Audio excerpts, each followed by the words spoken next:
pouvez justement nous parler de votre parcours, votre formation très rapidement, comment vous êtes arrivé à devenir chef d'entreprise? Alors moi je suis originellement chef de projet dans l'industrie. Ça faisait 15 ans même que je faisais ça. Différentes industries, le BTP, le nucléaire, le ferroviaire. En revenant ici, j'ai changé de projet finalement, c'est devenu le mien. C'est différent quand c'est le sien, forcément. On a plus à cœur que ça marche, on s'investit à 300%, là où on s'investissait à 100%. C'est vrai que mon passé de chef de projet m'a aidé à créer ce restaurant comme je faisais mes projets, donc de manière assez rigoureuse.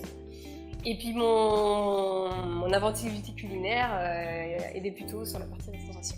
On parlait du slogan de Réseau Entreprendre qui est de créer des employeurs pour créer des emplois, de former ou d'accompagner des employeurs.